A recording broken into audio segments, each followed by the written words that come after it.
اور آج ہم یار یہ تو بس منہ پہ ہی ایسی باتیں کرتا ہے، صاف اس کا دل صاف ہے، ٹھیک ہے نا؟ یہ بات غلط ہے۔ دل جو ہوتا ہے نا وہ صاف نہیں ہوتا، وہ سمجھ لو سخت ہوتا ہے۔ جو منہ پر بدتمیزیاں کر دیں، اپنی گفتگو گندی کر دیں، برا بھلا کہہ دیں، ان کا دل بھی گندا ہوتا ہے۔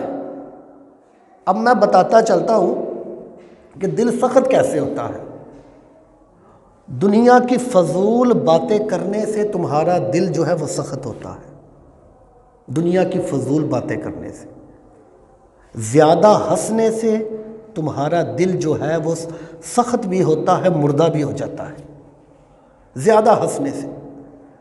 رزق حرام کی طرف جانے پر، رزق حرام، اگر حرام رزق تم کھانے کی طرف چلتے ہو نا، تب بھی تمہارا دل جو ہے وہ سخت ہو جاتا ہے۔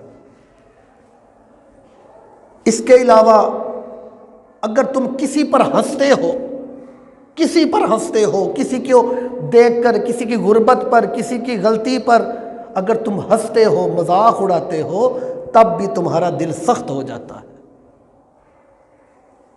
اور جب مشینی زندگی کی طرف آنے لگ جائے نا لوگ، تب بھی ان کا دل سخت ہو جاتا ہے۔ اب مشینی زندگی جو آج کل چل رہی ہے، آج کل موبائلوں پر ہم اپنی زندگی چلا رہے ہیں، لیپ ٹاپ پر چلا رہے ہیں، ٹھیک ہے نا؟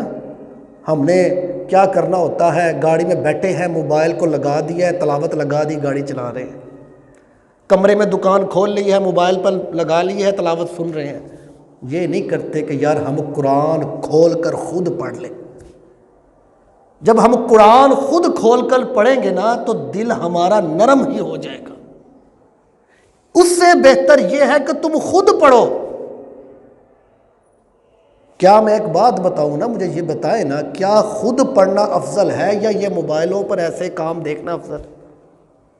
ہم یہ مشینی زندگی، اس سے بھی نا روحانیت جو ہے وہ کم ہوتی جا رہی ہے۔ اگر ہم وہی قرآن کھول کر پڑھنے لگ جائیں گے نا، پڑھیں گے، تو ہماری روحانیت میں بھی اضافہ، ہمارے دل کو بھی سکون ملے گا۔ یہ چیزیں ہیں، انسان کی ان چیزوں سے دلوں کو سخت ہو جاتا ہے، اور جب دل سخت ہو جاتا ہے تب انسان جو ہے نا وہ بولنے میں حیا نہیں کرتا، برا بولنے میں اس کنٹرول نہیں رہتا اس کو، جب وہ دل سخت ہو جاتا ہے۔ ہمیشہ ایک غصے سے بچو، غصہ نہ کرو۔